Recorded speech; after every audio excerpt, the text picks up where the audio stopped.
Whodunits found their readers in the 1920s and 30s. Historicals ruled the market from the 1930s to the 1950s, and romance novels reached peak penetration in the 1970s and 80s. Those are just a few takeaways from this big-picture exploration of 130 years of U.S. bestseller lists spanning thousands of books. There are patterns and absences in the data that might surprise you. Welcome to the Library Ladder. U.S. book sales have been tracked nationally since 1895, first by the literary journal The Bookman, and then later, after 1912, by Publishers Weekly magazine. The New York Times newspaper also has published a separate bestseller list since 1931 that relies on its own sources of book sales data. Those lists provide clues to how readers' tastes and publishers' priorities have changed over the years, often accompanying dramatic shifts in the country's economic, social, and political environments. The lists don't measure the total sales or overall popularity of individual genres or authors, so comparisons between them are difficult, but they still offer insights into the breadth and depth of mass-market appeal over time. In this video, I'll track some of the broad trends in popular fiction in the U.S. since the late 19th century, including the emergence of certain genres and the cyclical nature of others. I'll start at the end of the story with a recent noteworthy shift in U.S. book sales that appears to illustrate the dramatic decline in adult recreational reading documented by many research studies and public surveys. More than 100 years ago, at the start of the 20th century, novels written for or about children commonly appeared among the top-selling books of the year. Examples included Kate Douglas Wiggins' Rebecca of Sunnybrook Farm, Eleanor Porter's Pollyanna, and Booth Tarkington's Penrod. Some books written for adults but marketed to younger readers, such as Alice Caldwell Hegan's Mrs. Wiggs of the Cabbage Patch, also were bestsellers in those early years. That changed after World War I, and for the next 9.5 decades, children's books were almost nowhere to be found in the bestseller lists. The most popular titles for adults consistently outsold the ones for kids, with the notable exception of Kay Thompson's Eloise books in the mid-1950s. Not even the Harry Potter books at the peak of their popularity cracked the annual top 10 lists in the U.S. That pattern changed abruptly around 2012, when 5 of the top 10 bestsellers that year were books written for younger readers by authors Suzanne Collins, Rick Riordan, and Jeff Kinney. It wasn't a fluke. Since then, 48 books for young readers have been among the top 10 bestsellers of the year, representing nearly 40% of the titles on the lists. They include works by John Green, Veronica Roth, R.J. Palacio, Raina Telgemeier, Dav Pilkey, Eric Carle, and Dr. Seuss. So, does that mean we've entered a children's literature renaissance? I don't think so, but that's a subject for another discussion. Adults have more reading options than ever before, but they're buying fewer books for themselves and focusing increasingly on genre niches that lack broad cross-generational appeal. That makes sales of children's books seem more robust by comparison. Although many adults were reading teen-oriented bestsellers such as the Hunger Games books and the Divergent series, boosting their sales figures, that doesn't explain the consistent presence of Dogman, Wimpy Kid, and decades-old picture books in the annual list of top sellers over the past 15 years. Their inclusion appears to be a consequence of adult fiction's fragmentation and decline. For the first 8 decades that national book sales were tracked in the U.S., literary fiction was, overall, the most popular type, although the prevailing styles and subject matters of the novels varied over time. I use the term literary loosely to encompass books that appeal to certain aspirational and upmarket segments of the reading public and not to indicate a well-defined genre. Literary melodramas and moralizing predominated among the bestsellers of the late 19th and early 20th centuries. Their dramatic excesses can be traced back to the romanticism that prevailed a century earlier. I think some of those novels are well worth reading today, but many others from that era might feel overwritten, overwrought, deeply offensive, and maddeningly cliched to modern readers. Despite a few noteworthy bestsellers from authors such as Edith Wharton, Upton Sinclair, and Frank Norris, That period from 1895 to 1920 was, in my opinion, a low point in the overall quality of popular literary fiction in the U.S. As I noted earlier, World War I profoundly changed the market for books, and that was true for literary fiction. In the 1920s and 30s, the period between the wars, new kinds of literary novels gained traction. Authors and readers disillusioned with the simplistic plots, romanticized tone, morally stark characters, and propaganda-like messages that defined popular fiction at the start of the century began exploring different narrative forms, voices, and themes that presented more complex and nuanced characters and situations than were typically found in works published just a decade or two earlier. Modern stylists Sinclair Lewis, Edna Ferber, Anita Luce, John Galsworthy, Pearl S. Buck, and John Steinbeck, among others, gained popular and critical acclaim in those 2 decades, supplanting the previous generation's bestsellers. Authors such as Irving Batchelor, Vaughn Kester, Maria Thompson Davies, Thomas Nelson Page, and Thomas Dixon Jr., who quickly lost favor with the book-buying public for being old-fashioned or behind the times. The relative obscurity today of that latter list of authors, and of many others from that era, suggests a fallow creative period for mainstream literary fiction in the U.S. during those earlier decades. That stylistic shift continued during the 1940s, 50s, and 60s, as popular fiction in the U.S. was defined by the rejection of dramatic romanticism and by the embrace of literary realism, modernism, and eventually postmodernism.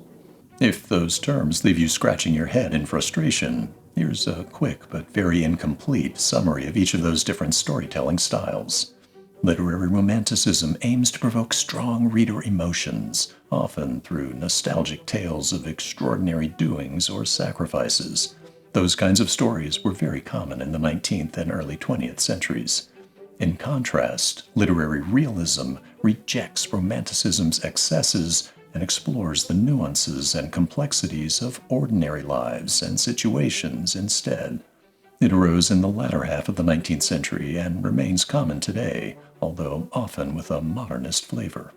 Modernism is an outgrowth of literary realism, typified by its strong focus on characters' inner thoughts and doubts as they question the ordinary or the status quo. Modernists like to get inside their characters' heads. It's been the prevailing popular literary style for the past 100 years and often overlaps with literary realism.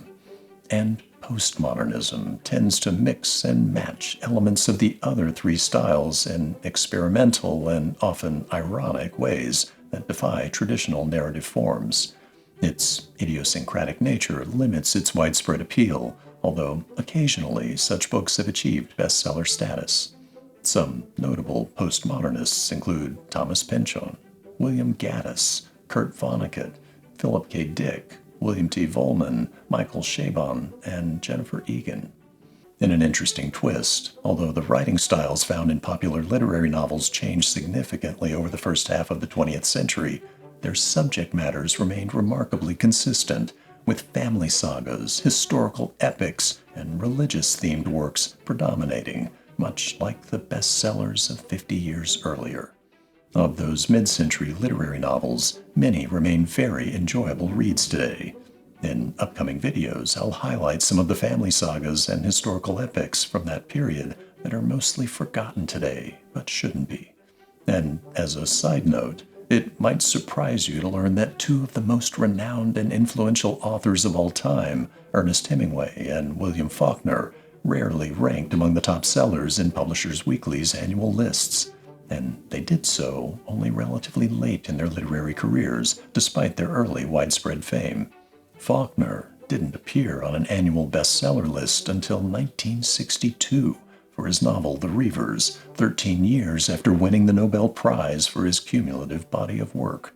For most of their careers, Hemingway and Faulkner were outsold by other well-known authors such as Sinclair Lewis, Edna Ferber, and John Steinbeck, as well as by more obscure authors like Louis Bromfield, Marguerite Steen, Henry Bellarmine, and Ross Lockridge Jr. When it came to consistent bestsellers, mid-century authors such as Taylor Caldwell, Francis Parkinson Keyes, Frank Yerby, Daphne du Maurier, and Mika Waltari had more powerful personal brands than Hemingway or Faulkner. By the 1970s, the bestseller lists show a sharp decline in literary fiction's cultural prominence and mass-market appeal. That it coincided with the growing influence of postmodernism in literature, with its often challenging and confusing narrative content and its tendency to prioritize style over substance in storytelling, is difficult to ignore. The general reading public seems to have resisted that postmodern shift. Most readers wanted traditional storytelling approaches that could still be found in other genres such as crime, suspense, and romance fiction. Those often formulaic genres have dominated the bestseller lists ever since, while literary fiction has struggled to regain its former appeal. Upmarket literary novels still occasionally achieve top-seller status, but they're the exception now.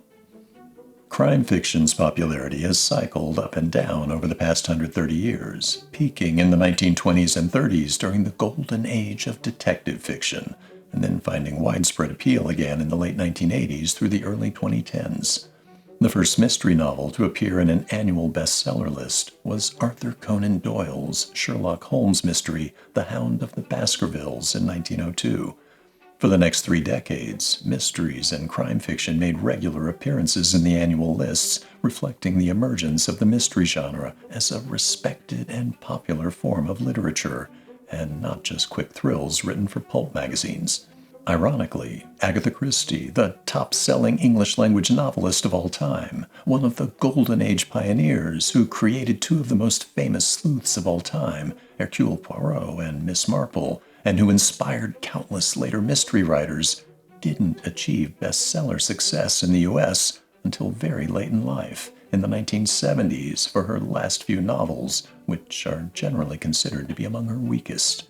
She wrote many of her greatest works during the 1920s, 30s, and 40s, but she was outsold in the U.S. at that time by American mystery writers such as Mary Roberts Rinehart, S.S. Van Dyne, Earl Stanley Gardner, and Francis Parkinson Keyes. Those authors weren't slouches, but they didn't write with Christie's level of skill. It makes me wonder if the Britishness of Christie's novels failed to resonate with stateside readers who preferred their mysteries about badly behaving aristocrats to have an American flavor. Crime fiction dipped in popularity from the late 1950s through the early 1980s, appearing only infrequently in the bestseller lists, as traditional mysteries and whodunits lost much of their mass-market appeal and were replaced only sporadically in the public's attention by crime thrillers from authors such as Daphne du Maurier, Mary Stewart, and Mario Puzo. Spy thrillers by John le Carré, Ian Fleming, Helen McInnes, and Frederick Forsyth filled much of the gap left by the decline of mystery fiction in the 1960s and 70s. The 1980s, though, saw a resurgence, led by Umberto Eco's 1983 historical whodunit, The Name of the Rose, which was the 7th highest-selling novel of that year. Although a mystery story at its heart, Eco's novel is dense, scholarly, and very literary, which, ironically, might have accelerated the mainstream public's shift away from literary fiction. Readers rediscovered their love of mysteries in Eco's novel, but many also realized they didn't want to work that hard to enjoy those kinds of stories. Since then, fast-paced crime and legal thrillers have been consistent top sellers following the breakout success of Scott Turow and John Grisham, who dominated the genre and the bestseller lists for nearly 40 years, alongside others such as Patricia Cornwell, Janet Ivanovich, and James Patterson. Although there are recent signs the genre's hold on readers' attention might be weakening. Literary romances were staples on the bestseller lists for decades, from early melodramas by Mary Roberts Rinehart, Harold McGrath, and Rex Beach, to acclaimed novels by Edith Wharton and Margaret Mitchell, and mid-century historicals by Kathleen Winsor, Elizabeth Googe, Frank Yerby, and Anya Seton. Moral attitudes towards sex in popular literature were slowly changing. Virginal heroines at the turn of the century were contending with worldly and experienced Countess Olinskas by 1920. In the 1930s, Scarlett O'Hara scandalized readers in Gone with the Wind, the top-selling novel of 1936 and 37, but her mercenary actions pale in comparison to the wanton behavior of Amber St. Clair in Kathleen Windsor's Forever Amber, the top seller of 1945. Mid-century authors such as Windsor were both responding to and driving the public's thirst for more, which created a difficult tension with Hollywood studios that remained shackled by the prudish 1930s morality standards of the Hays Code when adapting novels to film. The 1947 movie version of Forever Amber is a prime example of a salacious popular novel neutered for the silver screen. That all changed in the 1960s. Hollywood abandoned its Hays Code, and publishers began promoting racy, bunkbuster novels that dramatically affected popular taste. Bestsellers by Harold Robbins, Jackie Collins, Judith Krantz, and Barbara Taylor Bradford in the 1970s and 80s elbowed aside mainstream literary fiction authors who, by comparison, now seemed staid, stuffy, and repressed to readers. The social stigma associated with reading hot fiction no longer carried the same weight it once did. In the 1980s and 90s, romance fiction continued to evolve, and many of its bestsellers were genre crossovers, popular potboilers incorporating elements of intrigue or suspense. Authors Sidney Sheldon and Danielle Steele dominated the bestseller lists during those decades.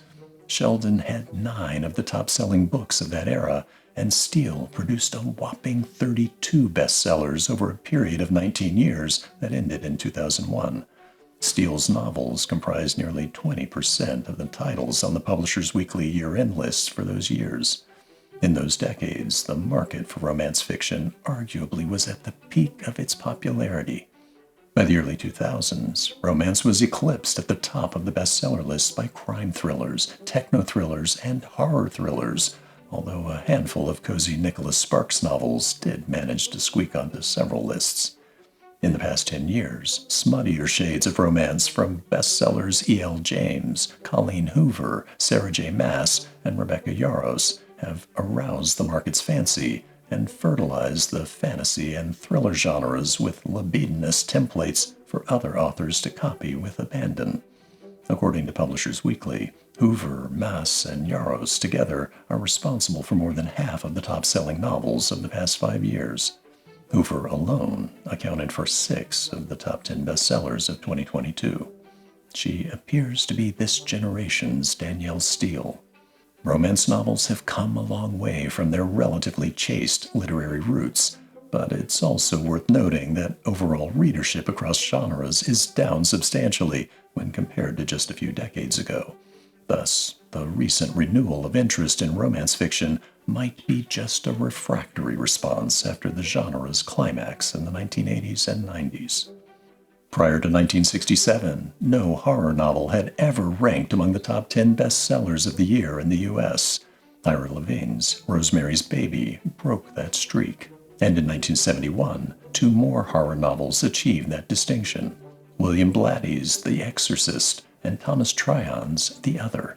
All 3 novels were quickly adapted into acclaimed films that defied horror's previously tawdry reputation and elevated the genre to a semi-respectable status in mainstream culture.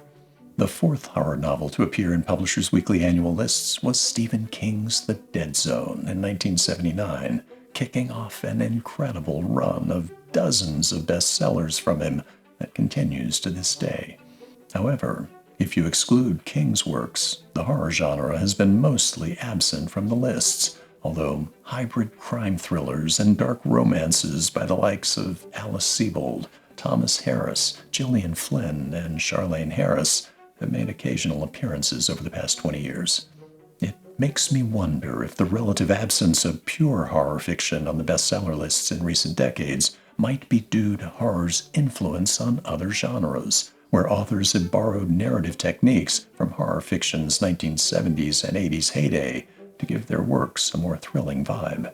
Many horror writers have responded to that co-option of their craft by amplifying the grotesque, visceral shocks in their novels through splatterpunk, body horror, and the like, potentially alienating many readers. Graphic gore might attract a wide audience among moviegoers, but it garners only a niche one among readers. I discussed the evolution of horror fiction in a video last year. The fantasy genre has had a significant presence in U.S. bestseller lists in recent years, with titles by Madeline Miller, Sarah J. Maas, and Rebecca Yarros placing among the top 10 bestsellers of 2021, 2023, 2024, and 2025. That's a new phenomenon. Excluding from consideration children's books, supernatural horror, and literary fiction about religious miracles, fantasy bestsellers have achieved concentrated success only twice before. In the 1970s with classic novels by Mary Stewart, Richard Bach, Richard Adams, and J.R.R. Tolkien, and 8 decades earlier in the 1890s and early 1900s, when proto-fantasy works by Anthony Hope, John Kendrick Bangs, Rudyard Kipling, and George Barr McCutcheon appeared regularly on the bestseller lists. Those older works from more than a century ago contain fantastical elements, but many modern readers today might not consider them part of the fantasy genre. For most of the 20th century, fantasy bestsellers were almost non-existent. Between 1915 and 1970, only one fantastical novel appeared in an annual bestseller list, James Hilton's Lost Horizon in 1935, and its fantasy elements are small and ambiguous. It might just be an illusion in the data, but it's intriguing to me that mainstream popularity of the fantasy genre, relative to other genres, might correlate with periods of relative peace and stability. For example, before World War I, or as the Vietnam and Cold Wars were winding down, and then after the post-9/11 War on Terror had largely concluded. I'll also note that 1935's Lost Horizon is an expressly anti-war novel. Does the wider public feel more comfortable reading escapist fantasies when real-world threat levels are diminished? The bestseller data seems to suggest it. Science fiction titles are few and far between in the bestseller lists. The first 2 SF books to appear in an annual list, Ayn Rand's Atlas Shrugged and Nevil Shute's On the Beach, did so in the same year, 1957, but were published and marketed as literary fiction rather than science fiction. Atlas Shrugged presents an alternative history involving a technology-driven utopia, while On the Beach is a somber post-apocalyptic story of the aftermath of a nuclear war. Both novels were highly influential, culturally and politically. It was another decade before a more conventional science fiction novel made the annual bestseller list of 1969, when Michael Crichton's The Andromeda Strain was the 5th most popular novel of the year. Daphne du Maurier's more literary time travel novel, The House on the Strand, also cracked the list that year in the number 10 position. And yet another decade passed before Arthur C. Clarke's 2010 Odyssey 2 and James Michener's Space made the list in 1982, and Carl Sagan's Contact did in 1985. Movie novelizations of E.T. the Extraterrestrial and Star Wars The Return of the Jedi were also very popular in 1982 and 83, respectively. The 1990s was the decade of Michael Crichton techno-thrillers.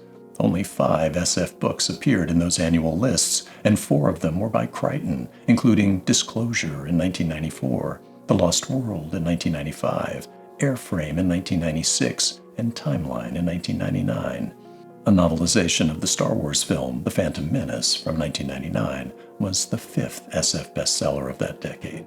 Another dry spell followed until the YA dystopia boom of 2012 to 2015 elevated the genre's profile with younger readers.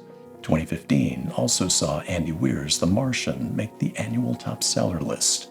It's the only science fiction novel written for adults to achieve that level of mass market success in the 21st century, so far. His follow-up, Project Hail Mary, might be a close second after the success of its recent film adaptation. Notably, though, the popularity surge experienced by the fantasy genre over the past decade has yet to spill over into the science fiction genre. And that brings me to historical fiction. I'm going to spend more time on this category because it's what prompted me to explore the bestseller list in the first place. I was curious whether they might reveal interesting patterns or trends in the history of historical fiction. In my next several videos, I'll focus on different types and time periods of historical fiction and offer my opinions and reading recommendations. As I covered in an earlier video, discussion of historical fiction is complicated by the fact that it's not a well-defined, self-contained genre. It crosses over into other genres and categories, so when I refer to it as a genre, I'm using the term loosely. Some of the novels I mentioned earlier in this video in my discussion of other genres are also historical fiction.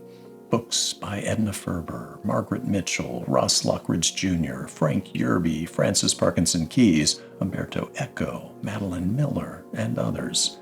Thus, some of the trends in historical fiction overlap somewhat with those of other genres. And similar to some other genres, its popularity in the US has fluctuated in cycles over the past 130 years. Swashbuckling adventure stories, nostalgic moralizing, and political revisionism fueled historical fiction's rising popularity at the start of the 20th century. It was one of the most widely read types of fiction at that time.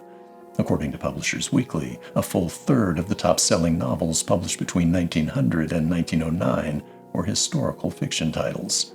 However, with the onset of World War I, readers' tastes quickly shifted to contemporary settings, and the public's appetite for tales of historical derring-do soured.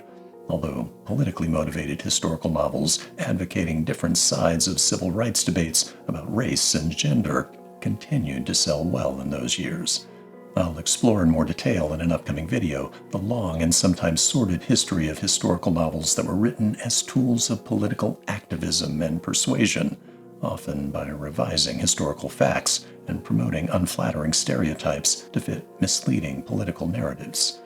The early decades of the 20th century were a moral and ethical low point for those kinds of novels. Throughout the 1910s, fewer than 1 out of 7 of the top-selling novels had historical settings, and most of those books predated the war. An exception to that post-war shift toward present-day fiction was the emergence of novels about the American Old West.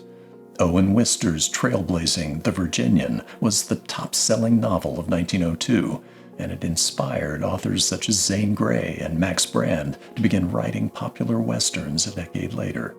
Westerns and adventure novels by Raphael Sabatini and P.C. Wren sparked a comeback for the genre in the 1920s, bolstered by new kinds of modern literary novels with historical settings from authors such as Edna Ferber, O.E. Rollvag, John Erskine, and Thornton Wilder. More than 20% of the top-selling novels from that decade were historicals. That upward trend continued, and the genre reached its mainstream pinnacle in the 1930s, 40s, and 50s. According to Publishers Weekly, nearly 40% of the top-selling novels during that 30-year span were some kind of historical fiction. A lot of truly great classics were published during that period, and many are undeservedly forgotten today. An argument can be made that the near tripling of popular historical novels from the genre's low point in the 1910s stemmed from 3 innovations that altered readers' perceptions of and appetite for tales about history. The first innovation was Hollywood and the rise of the movie industry in the early 1900s. Audiences reveled in the visual spectacle that cinema offered, and few films were as spectacular as the biblical epics, historical sagas, and costume dramas that directors D.W. Griffith, Cecil B. DeMille, Raoul Walsh, and Fred Niblo produced, featuring swashbuckling battles, jaw-dropping set designs, and elaborate, antiquated clothing.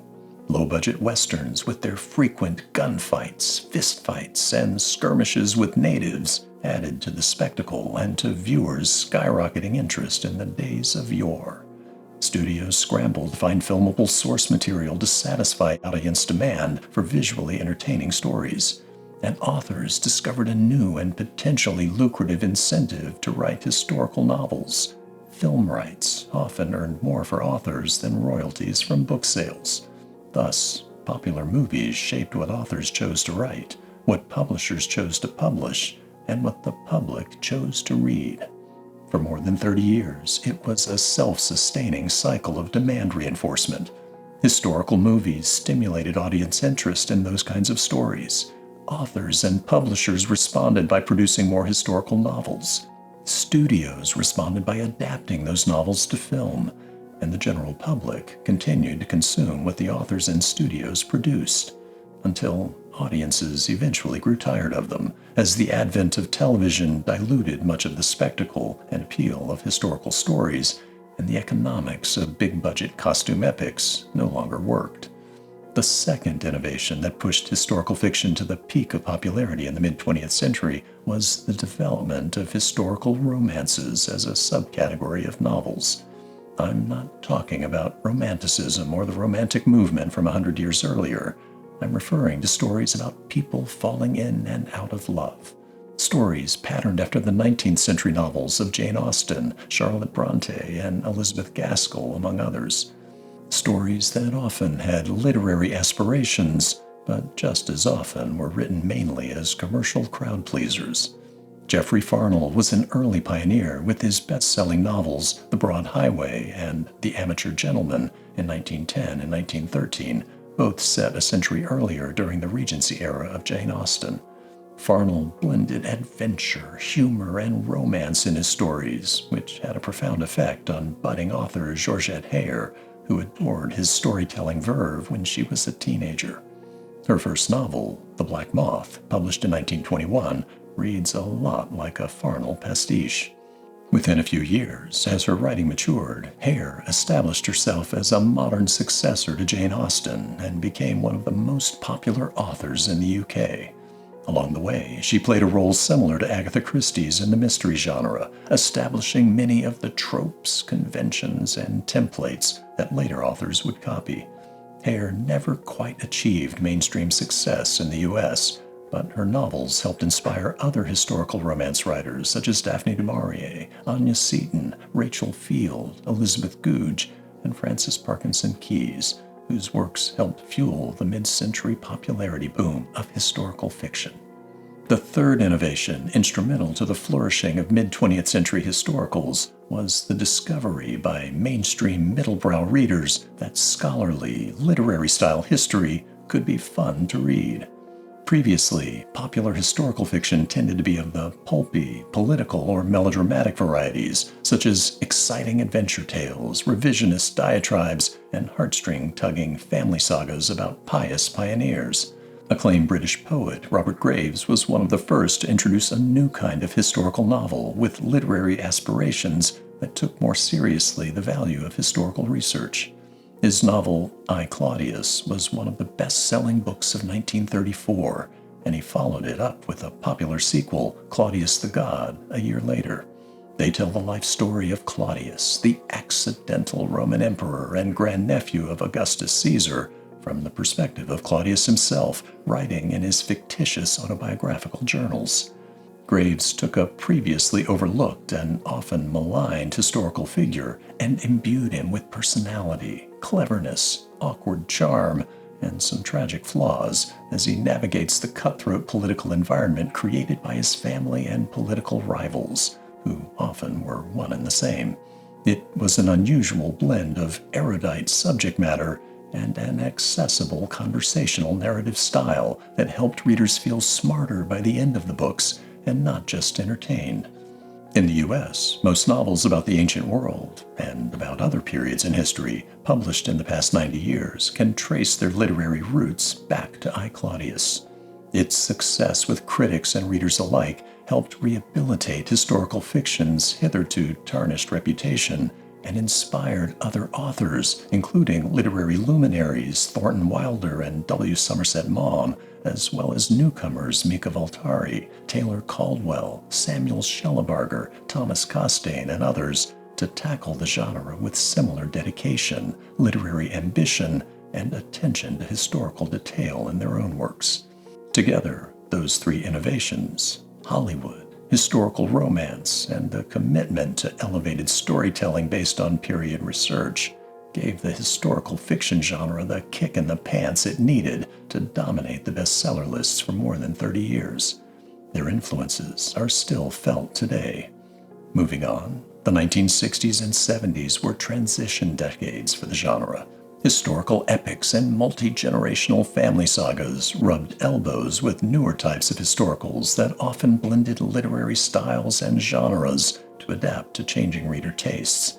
As I mentioned earlier, crime fiction, thrillers, romance novels, and speculative fiction were siphoning away readers, and that prompted authors such as Ellis Peters, Thomas Tryon, Mario Puzo, Victoria Holt, and Mary Stewart to experiment with hybrid approaches that placed those types of genre stories in historical settings. The 1980s had a bumper crop of historical fiction bestsellers, almost rivaling the number in the peak decades of the 1940s and 50s. But hiding within that number was a symptom of decline, because rather than being spread across dozens of authors, as in earlier decades, the 1980s bestsellers were heavily concentrated among a small number of high-volume authors with very loyal readers. Authors such as historical epic specialists James Michener and John Jakes, and romantic thriller writer Danielle Steele, who sometimes dabbled in historical settings. Respectively, they wrote 6, 4, and 6 of the decade's top-selling novels. Historical fiction's broad popularity diminished substantially in the 1990s, which was foreshadowed by the results of the previous decade. Historical novels, nearly all of which were romances and thrillers, represented only a paltry 18% of the top sellers of the 90s, and that low number actually overstates the genre's prominence at the time, since nearly half the novels included in it were from a single author, Danielle Steele, who, as I mentioned earlier in my discussion of romance fiction, was incredibly prolific.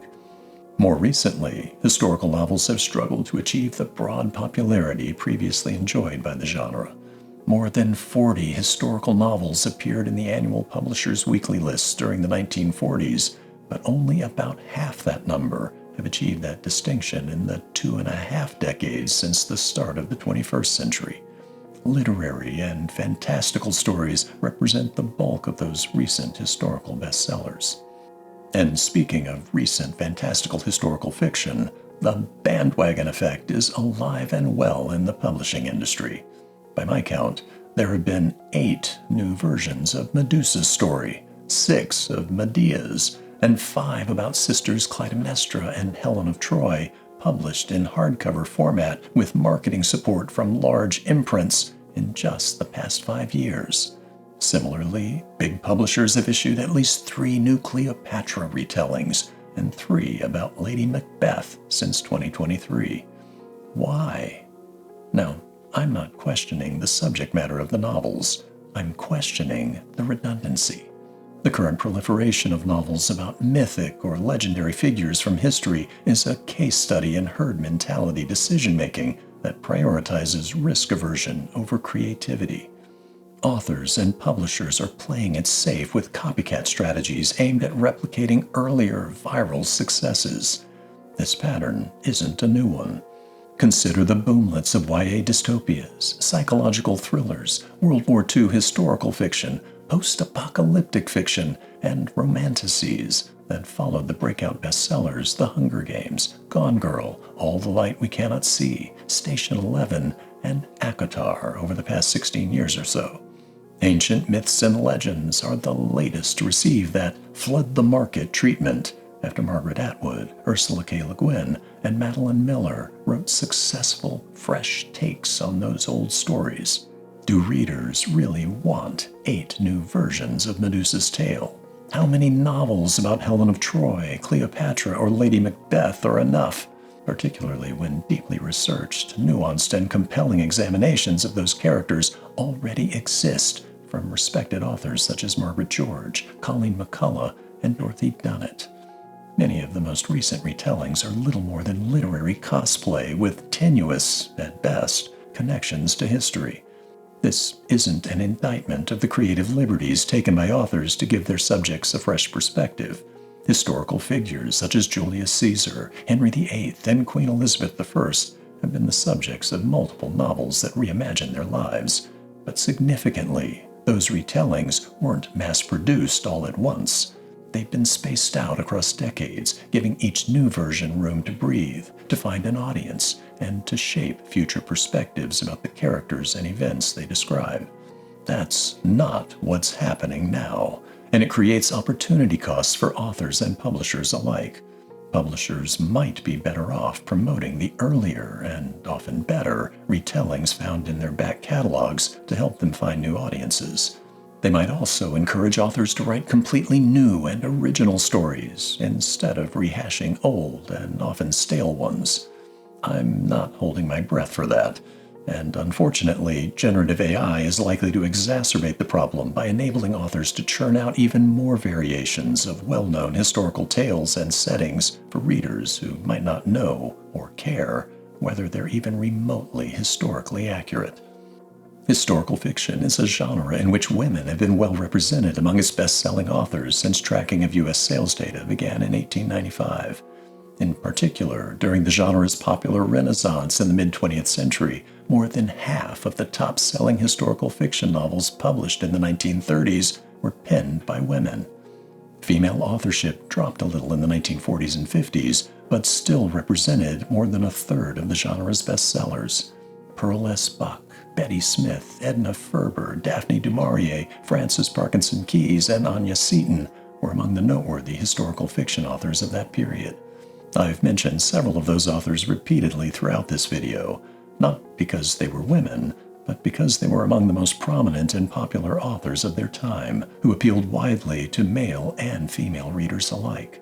More recently, the percentage of historical fiction bestsellers written by women has increased to nearly 60% of the total since the year 2000, although, as a whole, historical fiction's representation in the annual lists has shrunk dramatically, averaging less than one title per year among the top 10 bestsellers. Significantly, in the first 6 years of the 2020s, only 5 historical novels have cracked the annual lists. All of them were written by women: Kristen Hanna, Delia Owens, Taylor Jenkins Reid, and Bonnie Garmus, and were marketed primarily to female readers. That makes me wonder whether male readership of historical fiction has declined precipitously in recent years, or has it become more niche, as evidenced by the proliferation of male-authored military historical fiction over the past 3 decades. So, here's the too long didn't listen, in a nutshell, unfiltered version of what I just presented. First, the reading public's taste in mainstream popular fiction was mostly awful at the start of the 20th century. Popular literary taste matured and grew more interesting in the 1920s, 30s, and 40s. It reached its artistic, cultured peak in the 1950s, and then began a long, slow, schizophrenic slide into formulaic and sensationalistic mediocrity. Popular taste in fiction today isn't what it used to be. If you doubt what I'm saying, take a look at the bestseller lists from the mid-1930s to the mid-1960s, and compare them to those from the 1990s, the 2000s, and more recent decades. To be clear, I'm not saying that older novels are inherently better than newer ones. Every decade, including recent ones, has produced terrific, groundbreaking works of fiction. It's just gotten a lot harder for those great novels to break through and attract the broader public's attention and support than was the case a couple of generations ago. How often is good art recognized and rewarded by the public at the time of its creation? The bestseller lists suggest that the mid-20th century might have been such a time. Many of the greatest books from that era were also among the most popular. I hope you found this video interesting and informative. As I mentioned a few minutes ago, my next several videos will focus in more depth on specific aspects of the historical fiction genre. It's a broad genre, so it likely will take me at least another half dozen videos to cover the parts of it I want to discuss. Thanks for watching.